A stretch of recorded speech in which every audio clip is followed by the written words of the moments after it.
Alright, we are back with a new video, and today we are back talking about Survivor SA Return of the Outcasts, now that the season has started. Now I am recording this on Friday, July 22nd, so after the first batch of episodes came out, the first 4 episodes to be precise, and so far the season has been pretty good. I mean, I feel like I was reminded pretty early on about just how much I enjoy Survivor SA, both from a character standpoint, but also from a production standpoint, compared to both Survivor Australia, but even Survivor US, if I'm being perfectly honest.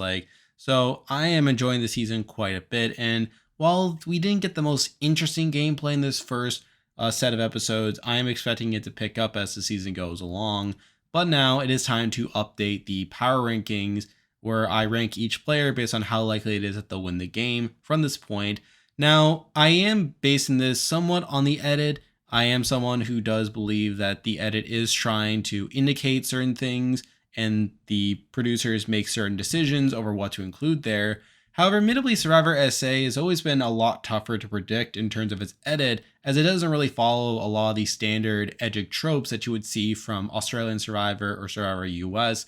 It feels much more that they are trying to present the gameplay as it's happening, rather than trying to tell these overarching stories, and that can lead to some pretty unexpected results here. So I am going to be basing this a bit more on game position than I normally would for a Survivor ranking, but I am still going to be factoring in the edit to a degree here. But there are 20 players to talk about, so let's get right into the list. So starting off at number 20, we have the first boot of the season, and here we have Chappies. And admittedly, it's not too surprising to know that Chappies is an early boot from the season. I mean, as I talked about in the preseason, he was the biggest character from the most recent season of the show. Again, he literally came 1 round away from winning the game, was obviously going to be a pretty big threat coming into it. Although admittedly, the show didn't really highlight that aspect as much, to where he was like this big character from the most recent season.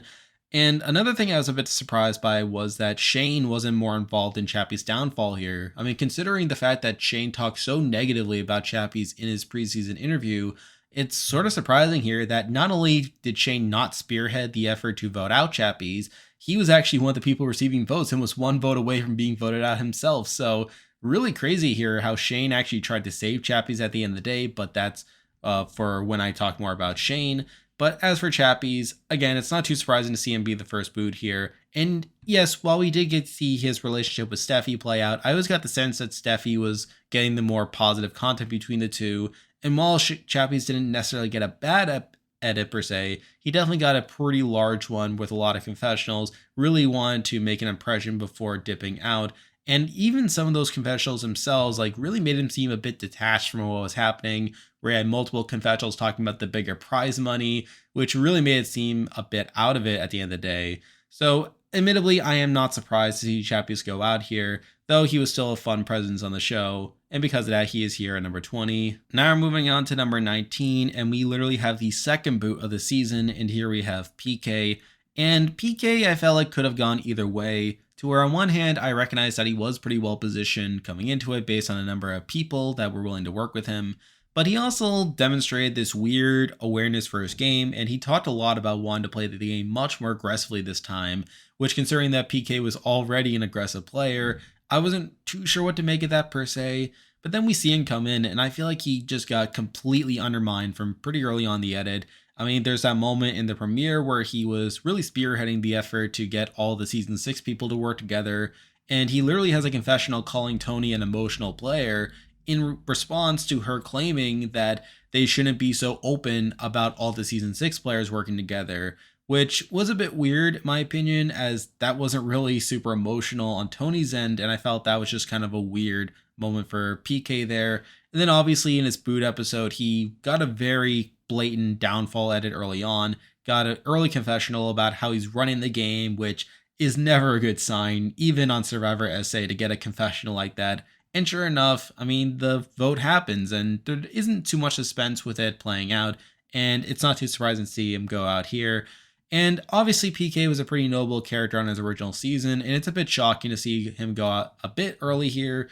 Although, to be honest, I am kind of excited to see the other characters get a bit more spotlight this time compared to him. So, again, similar to Chappies, sad to see him go, but because of that, he is here at number 19. Now we're moving on to number 18, and we have the other boot from this week. And here we have Tanya, the first boot off the pre-merge tribe. And admittedly, Tanya got a pretty big edit at the end of the day. She obviously was a pretty prominent figure across all 4 of the episodes in this batch of episodes here. And she got a pretty notable storyline between her trying to get the women together, only to then turn on Pinetea and get into that whole rivalry with her, which is just kind of ridiculous, but honestly made her come out worse, to where her tribe ends up voting her out unanimously. And I really got the sense that Tanya didn't really learn a lot of her lessons from her last season, where she came in as this sort of self-righteous figure, someone who, similar to Chappies, was a bit out there, talked a lot about putting the game aside in favor of standing up for her morals. And obviously that rubbed a lot of people the wrong way and got her voted out as a result. And admittedly, I feel like this definitely solidifies Tanya's fate here as not a very good player. I mean, I'm sure we didn't need the season to really confirm that, but obviously she didn't come off looking the best here with her active refusal to play the game. And obviously in our last episode, really getting undercut over and over again made her such an obvious boot here. So because of that, I do have her here at number 18. And with that, we are now moving to the 17 players remaining in the game. And as usual, I'll be ranking them based on how likely it is that they'll win the game from this point. And I'm going to give a warning up front that with SA being SA, I feel like in these coming weeks, these power rankings definitely have a lot of potential to shift quite a bit. Now, obviously, some of that's because we're going to be getting a lot of episodes in between these power rankings, but also just given the nature of SA's editing format, I mean, anything can happen really. So it's just a matter of balancing game position and the edit here. But at number 17, I'm actually basing this bottom pick off the edit here. But here we have Phil. And the main reason I have Phil here at the bottom isn't necessarily because he's in the worst game position, and not necessarily because he's been the most actively undermined in the edit per se. It's just that he's just been very invisible in the edit. I mean, he got 1 confessional in the premiere. He went 2 episodes in a row with 0 confessionals. And in episode 4, the most recent episode, he did get a bit more content there. But even then, like, it wasn't really too much. I mean, he got pretty standard confessionals for the most part about how Tanya should be targeted, how Pinetea is really dragging things down. And he does have that conversation with Felix as well about, again, how Sheamus is a threat. But I feel like that was really nothing at the end of the day, as I felt like that was just setting up Sheamus to playing the idol on himself, as I mean, that was the last time Sheamus could even play the idol to begin with. So it really just amounted to nothing. And really, we don't really know where Phil stands in the tribe right now. I mean, I guess he has a good relationship with Felix. I mean, I guess he's kind of in with some of the more strategic players, but even then, like, he's just been very much buried in the edit. And while SA is unpredictable in terms of its edging, I feel like they're not going to give the win to a player that's been this invisible from this early on. And yes, while they're not going to give it to overexposed players either, I feel like they want to give their winner at least some consistent presence across the entire season. And with Phil already having a very spotty beginning to the season, I can't see how they're going to prop him up as the winner here. So because of that, I do have him here at number 17. Now we're moving on to number 16, and we have someone who's in a bit of a similar boat to Phil, and here we have Shona. Now, I do think Shona is technically in a better game position right now than someone like a Phil, and we do have a better sense of where she stands, particularly with a lot of the women there. I mean, we obviously saw in the most recent episode her interacting with Killarney and Teresa, implying that she's at least on good terms with them. So we do have a bit better understanding with Shona here. However, again, similar to Phil, she's been very much invisible in the edit. I mean, she literally, again, went 2 episodes in a row, episodes 2 and 3, without a single confessional, and actually has a lower confessional count than even Phil, with only 2 confessionals across the entire season, which is a very worrying prospect coming into future rounds. And also, I do think Shona still has some potential to be a pre-merge boot at the end of the day. I feel like someone like her could potentially be set up for a downfall sooner rather than later. And I guess Phil is sort of in a similar boat as well. But it's just the fact that we do have a slightly better idea of where Shona stands on the tribe. And plus, she's been shown to be a bit more active in the gameplay, with her being more involved with targeting Tanya. That does lead me to put her here at number 16. Now we're moving on to number 15. We have another player on this similar boat. We have Killarney. And Killarney, again, has been pretty invisible so far. Again, episodes 2 and 3, 0 confessionals. And similar to Shona, only has 2 confessionals across the entire season. But similar to Shona, we, again, have some idea about where she stands in the tribe. We saw Tanya attempt to include her into her women's alliance that didn't really amount to much. And then obviously she was shown interacting with Shona and Teresa during that most recent episode. So again, she is shown to be at least in good graces with a lot of her tribe there. And plus, I do have a bit more confidence in Killarney to make it a bit further in the game than someone like a Shona, whereas I feel like Shona still has some potential to be an early boot. Killarney, I feel like, is probably going to be in it for a bit longer. I feel like it's a bit less likely she'll be a pre-merge boot.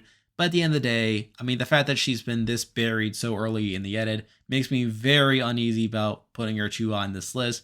But again, who knows, things could change. And considering that the pre-merge tribe hasn't been focused on as much early on, I mean, things could definitely change. But I feel like for right now, the fact that the edit has not really gone out its way to highlight Killarney here does lead me to put her here at number 15. Now we're moving on to number 14, and we're wrapping up this tier of players who have been severely buried in the edit so far. And actually, similar to these other players, this player has only gotten a confessional in 2 episodes, but here we have Dino. And I've been pretty disappointed with Dino so far. It really seemed like during the preseason that he was going to be this favorite and that he was definitely going to be in a strong position to dominate a lot of this pre-merge tribe. And to be fair, it's still possible that he is to a degree. However, we just have not been getting much content from him at all, really. I mean, again, he literally went episodes 2 and 3 without a single confessional. And actually, he does technically have the highest confessional count of the last couple of people we talked about, with 3 confessionals in episode 1 and 3 confessionals in episode 4. However, again, the fact that he literally got no content in episodes 2 or 3 really is a worrying sign there. And plus, he doesn't seem relevant in the story even when he is being presented here. I mean, yes, we're seeing him be included in the alliances, particularly with a lot of the more strategic players like Sheamus and Tevin. However, I feel like those players have been getting a lot more focus than Dino has, which leads me to believe that they are the more active players than a Dino right now. We also got the most recent episode that he burnt his hands by falling into the fire, and obviously while that didn't turn out as bad as someone else that happened to, he didn't really get propped up all that much. I mean, even when Sheamus was reassuring him that he's not going to be targeted due to this, I mean, Sheamus was the one being propped up there. He was the one talking about how this is him demonstrating that he's like making his allies feel comfortable over Dino really feeling like he's an underdog at this point. So again, I feel like the fact that there haven't been as many opportunities for Dino to really shine, despite there being those opportunities, really makes me not confident in Dino's chances at the end of the day. Now, do I think he'll be an early boot? Not necessarily. I mean, I think he's in a good enough position right now, particularly being aligned with those like strategic players like a Sheamus and a Tevin. It's just a matter of whether he can hold on to that or possibly be taken out due to being a potential threat down the road. But again, the fact that he's been this buried in the edit so far makes me not confident in his chances. So he's here at number 14. Now we're moving on to number 13. And I kind of can't believe this person is this high considering the edit they've gotten so far. But I did decide to put Pinetea here at number 13. And it's weird because obviously she's gotten a largely negative edit for the most part. I mean, yes, she does technically win out on the Tanya conflict, I guess, but even then, like, she hasn't gotten this glowing positive edit per se, and it doesn't really seem like a lot of her tribe members really care about her at this point. I mean, even when the whole Tanya stuff was breaking out, I mean, they really saw both Pinetea and Tanya as problematic figures, and it's just through Tanya being the one instigating all of it that prompted them to vote out her over Pinetea. But even so, like, we haven't really shown Pinetea building that strong of a relationships anyway. I mean, we obviously got that random confrontation that she had with Shona in episode 1 that really came out of nowhere. And moving forward, I'm not feeling too great about her overall potential. It really feels like she hasn't really learned her lesson from her last time, where she is still coming off as a bit abrasive and a bit selfish at the end of the day. And I feel like she definitely has more potential to go home sooner than even some of the people we already talked about in this list. She definitely could be one of the next few boots there. However, the main reason I had her a bit above Dino and a couple of these other people is that, again, she has a bit bit more present in the edit so far. Now, granted, a lot of that is due to the Tanya situation that made her part of the forefront there. So obviously, we'll have to see whether she remains to be relevant in the storyline moving forward. However, the fact that she has at least gotten that content does give me a bit of confidence that she could be in it for a bit of a longer storyline here. I mean, we literally saw this with Chappies on the last season where he definitely got undercut at multiple opportunities. Definitely felt like someone who could have been an early boot, but then just kept on scraping by despite his flaws being on full display. So I feel like Pinetea definitely has some potential to go down that route, which does make me put her a little bit higher on the list. Though, to be fair, I would not be surprised if she ends up being one of the next few boots anyway. But for now, I did decide to leave her here at number 13. Now we're moving on to number 12. And similar to Pinetea, I kind of can't believe this person is this high given their edit. However, it's not quite as negative as someone's like a Pinetea. It is still a very strange one. But here we have Felix. And Felix has gotten a very weird edit so far, where on one hand, he has been kind of buried. I mean, he was pretty much invisible during episode 1. But in episode 3 wasn't that great for him either. But then randomly in episodes 2 and 4, we see him get this weird amount of strategic content where obviously in episode 2, he talks to Tevin right before Tribal to try to get him to play the idol on Dante. And then the most recent episode, we had his conversation with Phil about how Sheamus has the idol and could be a potential threat. And again, the fact that he's been getting this strategic content is a bit strange at the end of the day, especially considering the fact that none of it ends up mattering. I mean, obviously Tevin doesn't play the idol on Dante, and Sheamus just ends up playing the idol on himself, not even getting a single vote. So it's just sort of weird. And the fact that this stuff happens right before Tribal as well makes me believe that these scenes are simply here to, again, throw some doubt into the what seems like an obvious vote here, when in reality, we obviously know that again, that's just it, something to throw us off.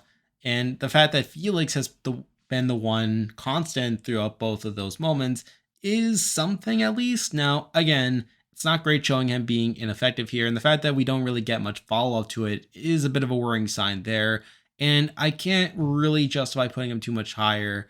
I mean, again, outside of those moments, I mean, he hasn't gotten too much content. But the fact that he has at least gotten those content, and the fact that he was somehow the constant in both of those moments, pre-tribal strategic moments, does make me think they could be setting him up for something. Again, I'm not exactly sure what, but it's the fact that that potential is at least there that does lead me to put him a bit higher in the list, and he's here at number 12. Now we're moving on to number 11, and we're actually now on our first post-merger on the list. It's sort of funny how the bottom of this list is all pre-mergers, which, again, I kind of debated about that, as again, the pre-mergers only went to one tribal, and they didn't have as much of an excuse to get content per se compared to the post-mergers.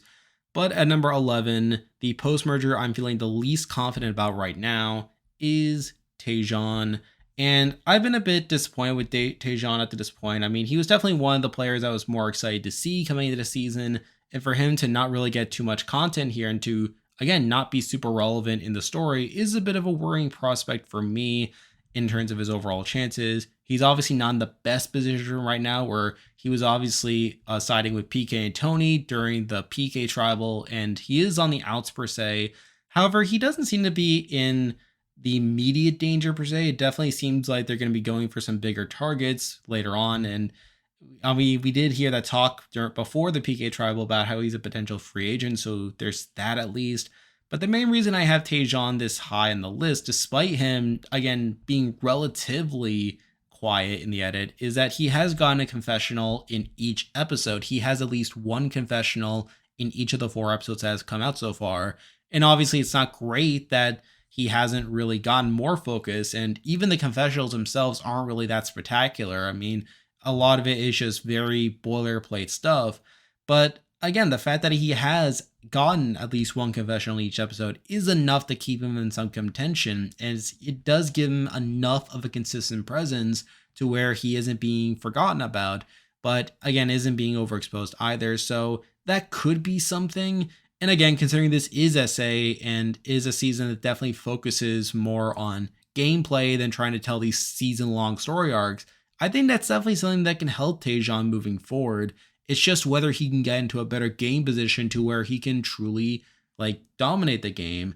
But for now, I can't have him too much higher than this. So he's here at number 11. Now we're moving on to number 10, and we actually have another post-merger here. And here we have Toni. And Toni has gotten such a strange edit so far, where coming into it, I definitely felt like she had the potential to be a top contender per se, with her being sort of the foil to PK in a lot of ways, where PK was definitely the one who was a bit more confident, a bit more out in front, while she was someone who could definitely be a bit more dynamic and be a bit more under the radar per se. And I got the sense that maybe PK and Toni could have had more control in the game, only for Toni to eventually come out on top there. But then it all just comes crashing down, where we see the Breakfast Club forming around Toni and PK, ends up on the outs there. And yes, while they do technically survive that first tribal with Chappies going out, she's immediately blindsided the next tribal with PK going out. And from there, she's in a pretty rough spot there. And along the way, there is some questionable stuff that's happening where obviously during the PK round, I mean, she's trying to target Marion and is shown trying to use Marion's skin condition as a reason to target her, which isn't the best look at the end of the day, especially when Marion is getting this more positive, heroic edit. So for Toni to really be using that already isn't the best look, but it isn't looking much better in any regard per se. And then in episode 4, we see Toni's reaction to being blindsided and her having her argument with Dante, and how Dante yelling at her made her emotional because it reminded her of her ex. And that moment right there is definitely one where you'd think that would be presented in a more positive light, but we definitely get it presented in a more negative light here, with first Dante really getting to express a lot of his point of view and even telling Toni to stop being the victim.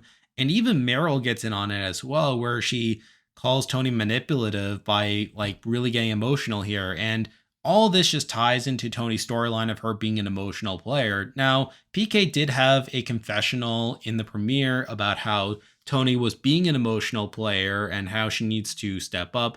And at the time, I felt like that wasn't really too much. I felt like it really undermined PK more than anything else, especially since what Toni was saying at that point, the fact that they shouldn't be so blatant and open about the season 6 players working together didn't seem that emotional. It was actually somewhat effective gameplay there, or at least the way I saw it per se. But then afterwards, in later episodes, we just see Toni being presented as an emotional player. And, not all of it is necessarily unwarranted, and some of it does stem from genuine emotions. But it's the fact that she is still being presented as this type of player and being presented in a negative light that makes it really hard for me to assess her overall chances here. I mean, it's pretty clear that Toni is not supposed to be presented in a positive light here, which probably should make her a bit lower on the list here. However, I did decide to leave her a bit higher as, again, she has gotten at least one confessional in every episode. She has 10 confessionals so far, which is definitely pretty good, all things considered. And yes, while she isn't in a good game position right now, can definitely be a target at one of the next couple tribals, I do think there is still potential for her to get a storyline and for her to be a potentially big player on the season. I just feel like we need more information to really decide whether she is in contention at all. So for now, I did decide to leave her a bit higher in the list, though I could definitely see her dropping if her edit continues to go downhill. But for now, she is here at number 10. Now we're moving on to number 9, and I actually consider putting this person a bit higher than what they ended up being here. And it's a bit surprising to see him this high as well. However, their edit is definitely a bit on the weird side as well. But here we have Teresa. And I feel like Teresa, in some ways, has grown from her past experience. She definitely is coming off as more laid back this time compared to what she did the previous time. She's definitely has been gaining more traction this time with building bonds, particularly with a lot of the women there. And in some ways, we've been getting some positivity from her. Now, obviously, the main confounder here was her whole storyline in episode 3, where she spread the rumor about Tevin having an idol. And to me, this reminded me a lot of what her whole idol scheme in the post swap of Immunity Island that got her in as much trouble as she did.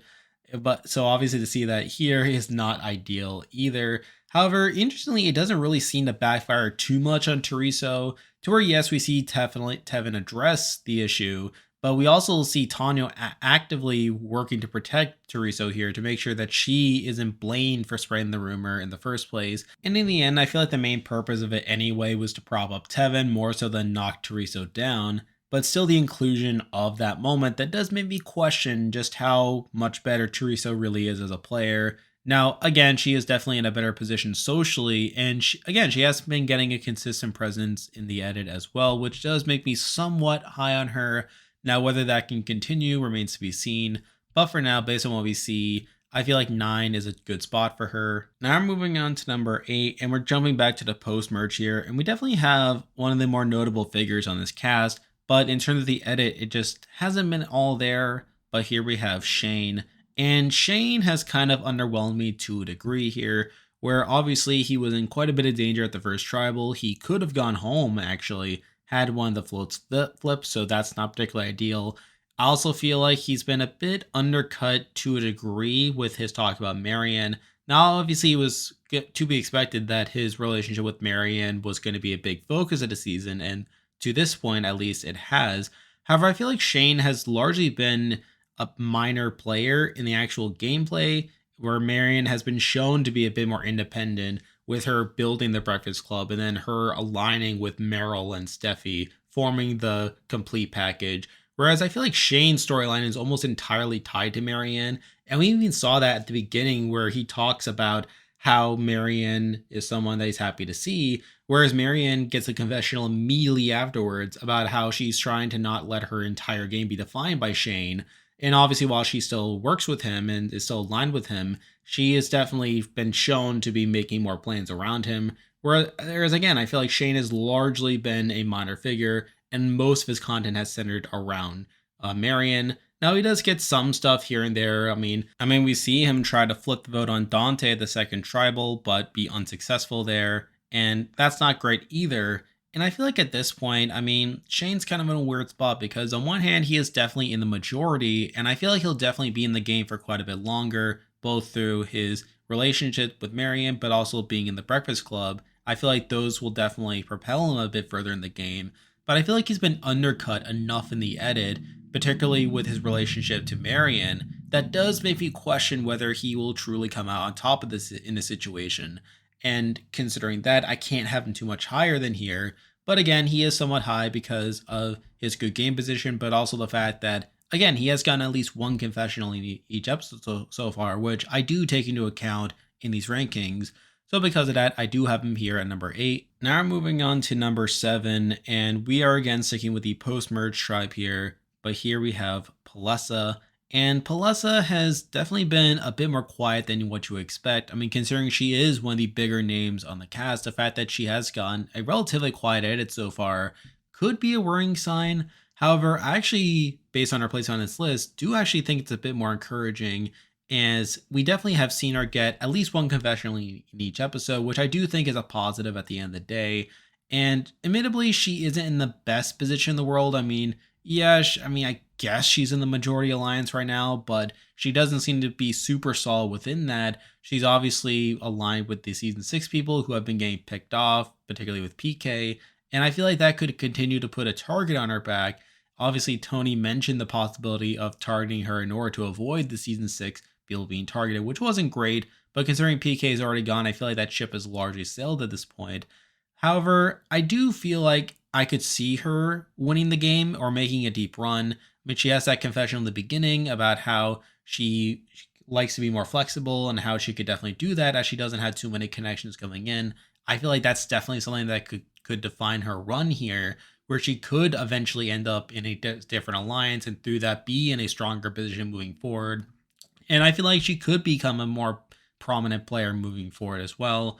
However, until I see it, I can't really justify putting her too much higher. So because of that, I do have her here in number 7. Now moving on to number 6, and I'm a bit surprised this person is as low as they are, considering that they are one of the more prominent people in the edit so far, and definitely have potential moving forward. However, there are some slight reservations that do make me put this person a bit lower, but here we have Sheamus. And the tough thing about Sheamus is he's obviously gotten a relatively large edit, a ton of strategic content over the course of the season, And obviously, he has the storyline of him being the first boot on his original season and how he's very much trying to change his perception of being a more reliable player. And we definitely see that with a lot of his interactions here. I mean, he obviously built a bond with Dino, he built a good bond with Tevin as well. And from what we see so far, he definitely seems to be in the majority alliance. Now, admittedly, one of the issues with Sheamus and really the pre-merge tribe in general is we don't have as strong an understanding of the tribal dynamics on the pre-merge tribe compared to the post-merge tribe. And again, while some of that is because they've only been to one tribal and that one tribal was about Tanya, I feel like that also makes it harder to really understand where Sheamus truly stands. I mean, I do think Sheamus is in the majority, and I do think he'll definitely have some longevity in the game based on his content here. I mean, obviously, he had that confessional of reassuring Dino that he'll be safe despite burning his hands in the most recent episode. And again, he does get confessionals here or there talking about his storyline over the course of the season. I guess my main question with Sheamus is whether this all is too blatant. And really, with a lot of these top people we'll be talking about, I definitely think that is a valid concern with a lot of them. As again, SA doesn't necessarily want its winner to be the most obvious from early on. And while I wouldn't say Sheamus is the most obvious of these people we'll be talking about, I feel like it is still a valid concern nonetheless. And I do wonder to a degree how much of his storyline is simply us not knowing like where he stands on the tribe. I mean, when they do have to go to more tribals and when they do have to truly orchestrate a move, I mean, are we really going to know if Sheamus is in the driver's seat for a lot of it? And based on what we see so far, I'm not entirely convinced Sheamus is the top person of the pre-merge tribe so far. Now, obviously, we'll get into that person shortly, but it does make me question like how much control he really has there and whether his dominance is a bit overstated. And that's obviously a concern of mine. However, I will also admit that Sheamus has quite a bit of potential to move up on the list, which I would expect to see if it does turn out that he is in the majority alliance for a lot of the pre-merge here. So I definitely want to look out for Sheamus moving forward. But for right now, I feel like 6 is about as high as I could put him. Now we're moving on to number 5. And we have a player who's kind of similar to Sheamus in a lot of ways. And I actually can't believe this person is even this high, but it is what it is. But here we have Dante. And Dante, I feel like, has been playing relatively well, all things considered. I mean, he does talk about early on about how he wants to be more social this time. And while it's not great at first that he is talking to Chappies and bonding over him, he soon eventually turns to the Breakfast Club and really does bond with a lot of the tribe there and ends up in the majority alliance with the Breakfast Club. He does eventually join in on the plan to vote out Chappies, and while Shane did attempt to flip the vote against him, I mean, he only got one vote at the tribal anyway, so again, he does seem to be in a solid position moving forward. He obviously has Meryl, who is one of his closer allies at the end of the day, and definitely through that, I definitely feel like Dante has a lot of potential in the game moving forward, and he's definitely gotten the content to really support it. I mean, he has gotten to explain this game to a degree. At the end of the day, he obviously had that moment in episode 2 where he talked about how this vote was a demonstration of loyalty to the alliance by voting out PK, and obviously with the plan going through, he was able to be successful in that regard. There's also his argument with Toni in the most recent episode, and while there is some weird stuff going on with that situation, Dante isn't necessarily presented in a negative light. And it's sort of weird because we hear Toni talk about how she was in an abusive relationship and how Dante yelling at her after getting emotional over the PK blindside was reminding her of that. And again, if this were Survivor US or Australian Survivor, this would definitely be presented in a more negative light here. Dante would not come out of that situation looking like the good guy there, even if Toni was really the one in the worst position at the end of the day. Or heck, they probably just don't even show it at all. But the fact that they not only show it, but they don't even present Dante in that negative a light does give me some confidence in how he's being presented here. Now, again, you can question the morality of all of that, but at the end of the day, like the fact that we see Dante standing up for himself in the situation, how he's telling Toni to not be the victim here, and how Toni is presented as the more emotional player in the situation, again, definitely props up Dante to a degree there, whether you agree with that decision or not. Now, where I do question things to a degree is whether Dante can really keep this up, because at the end of the day, I mean, Dante is Dante, And we definitely need to see more game to really see how much he's really changed as a player. And I guess the same thing goes for Sheamus as well. I mean, because at the end of the day, I mean, these are definitely players who were not the best on the original season, despite them having some potential. And obviously, we're still going to see whether Dante can maintain this or whether he'll be left behind at some point. And another thing I forgot to mention is that Meryl had a confessional in the premiere about how she's planning to work with Dante for a bit, but eventually cut him, which does worry me to a degree as well. As again, it establishes that Dante, while in the majority alliance, isn't the core per se. And obviously, whether you can question whether she plans to keep up with that is a question mark for the future per se. But it's the fact that that possibility is there that does make me a bit worried about him. But on the whole, I mean, I feel good about Dante at this point, and similar to Sheamus, I wouldn't be surprised if he goes up in subsequent weeks. It's just a matter of whether he can keep it up and whether he risks losing his position thanks to the complete package coming into forefront per se. But for now, I do have him here at number 5. Now we're moving on to number 4, and we have the highest ranked pre-merger left to talk about, and here we have Tevin. And for me, Tevin was one of the biggest question marks in terms of where to put him on this list because he has been one of the most prominent people in the edit so far. He has gotten consistent content across all 4 episodes and quite a bit of content as well. I mean, he has literally not had a single episode where he's had fewer than 3 confessionals, which is pretty crazy when you think about it, especially considering the fact that like the Premier Tribe doesn't even go to Tribal. The fact that he still gets 5 confessionals in episode 2 and 3 confessionals in episode 3 is pretty crazy at the end of the day. And he's basically been the narrator of the Premier Tribe per se, where we really get inside his head with all the strategy playing out. I mean, he talks early on about the season 6 players and how he definitely doesn't want to be perceived as a duo there. He'll be ready to take a shot when it's needed. We see him building his alliances, particularly with Sheamus. Now, again, we still need to flesh that out a bit more in terms of where he truly stands here. But based on everything we've seen so far, he's definitely been one of the more active players within the game. We got a huge highlight for him in episode 3, where we saw Teresa spreading the rumor about him having the idol, and then him basically diffusing it by asking the entire tribe to go searching for the idol with him. They do so, they all pull out the idol. Sheamus pulls it out specifically, and he gets a confessional about how he diffused the situation, which I did find pretty interesting at the end of the day. We obviously hear him like getting to play the Outpost idol. He was selected for that as well. And really there's just a lot of stuff that he's been involved in. And considering that SA does focus a lot on current game position, it definitely does indicate that Tevin is in a strong spot right now. And that is pretty good for him. And that's a big reason that he is as high as he is. However, in the same light, SA is, again, a show that doesn't like to make its winner too overt here. And with Tevin getting all this content right here in the pre-merge, it very much makes me question whether this edit is a bit too much and whether Tevin is being set up for a downfall soon. I don't think SA is necessarily a show that would make the winner this obvious from this early on. And I feel like that definitely harms Tevin's chances at the end of the day. And I wouldn't be surprised if he ends up going down in future rankings, or heck, even if he stays high in one of my rankings and then he's just randomly blindsided at the next trial because, again, that is Survivor SA for you. However, with everything that we know so far, I mean, I have to go off what we know so far, and I feel like Tevin is at least being set up to be a major character in the season, and while he may not be set up to win the season per se, if he is getting this big of an edit, I feel like the show definitely wants us to pay attention to him, and the show does expect us to view him as a power player, at least for the foreseeable future. So until we really see evidence of him being set up for a downfall, I feel like I do have to at least acknowledge the edit he's gotten so far.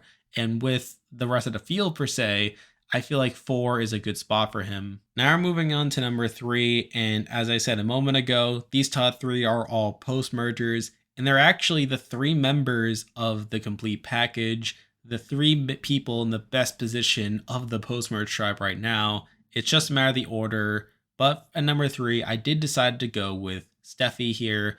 And for me, I feel like the fact that Steffi has gotten into this strong of a position is pretty crazy at the end of the day. I mean, we obviously saw her bond with Chappies early on, and while she does lose that battle, she does reintegrate pretty well. I mean, she does bond well with Marion and Meryl, which does eventually become the core and the majority group, the Breakfast Club. And again, while that doesn't stick around on the first vote, definitely comes back to a head on the second vote. And by episode 4, we see the complete package done together. Now, whether this will be an integral piece within the season remains to be seen, although I do lean towards it being a pretty big piece. And with Steffi being a part of that, I do think that naturally elevates her position from a game standpoint. But even from an edit standpoint, she has gotten one of the more prominent edits as well. She's one of the top confessional getters in the season so far, and I do think that bodes well for her as well. Now, similar to Tevin, I do question to a degree whether this is a bit too much, as again, would SA really make their winner that obvious? However, the fact that Steffi is in a better game position from what we've seen so far compared to Tevin does give me enough confidence in her to have her decently high, so I do have her here at number 3. Now moving on to number 2, and we have another member of the complete package, and here we have Marion. And I will say that the main reason I only have Marion here at number 2 is because of how big her edit has been. I mean, she is the top confessional getter so far with 21 confessionals through 4 episodes. Episode 3, she got 9 confessionals, which is pretty crazy when you think about it. So Marion has definitely gotten the lion's share of confessionals so far. Again, she has been a pretty important character in the story so far. And I do think a lot of that is positive. I mean, early on, we hear her talking about her relationship with Shane. However, she does say that Shane will not be her whole game. And she does back that up when she forms the Breakfast Club and later the complete package. We do see her playing independently of Shane, which I do think is a big boon for her game. Now, she obviously is a target coming into the PK Tribal. However, she gets a lot of positive content there. I mean, we see Toni like really trying to target her based on her skin condition, but through that we see Marion getting emotional over that and really trying to prove that she isn't a weak player. And again, you can question the morality of that, but Marion is clearly supposed to come out of this situation as the hero there. So again, she is supposed to be someone we're supposed to be rooting for. And in general, again, she has been playing pretty well so far, and she definitely has demonstrated the type of gameplay that we saw from her on Champions. So I feel like Marion has a lot of potential moving forward. She is one of the better positioned players in the game right now, with not only the Breakfast Club, not only the complete package, but also Shane there that really boosts her position. And we are led to believe, based on the edit so far, that she is going to be a major character in the story. However, the main reason I don't have her in number 1 is because, again, her edit is enormous. Will SA really make the winner this obvious? Now, admittedly, of these people we already mentioned, I do think that Marion is the most likely winner of the people that have gotten massive edits so far. However, I feel like with the fact that it is a massive edit, I do have to question it just a little bit.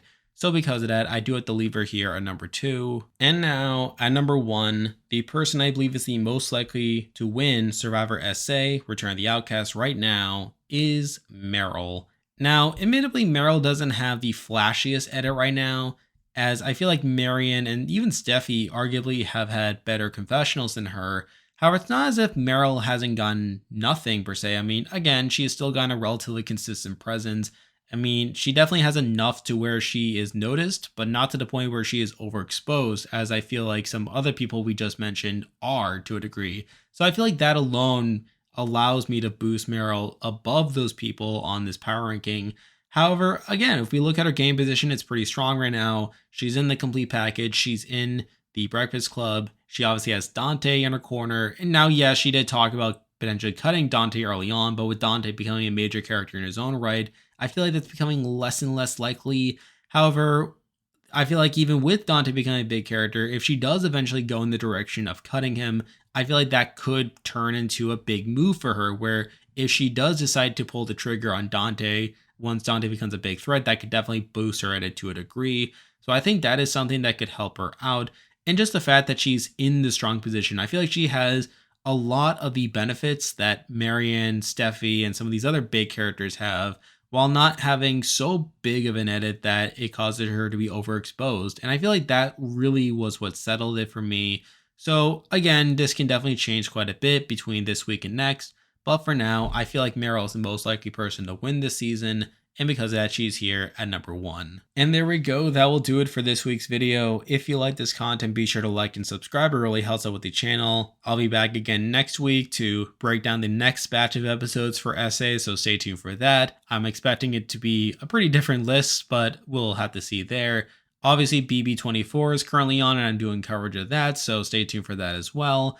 And also, I like to advertise this at the end of each video. I do have a Discord server at this point. I'll leave the link to join in the description. Be sure to join if you haven't already. So that's everything that's going on, and I'll be back again soon. But for now, that is the video. See ya.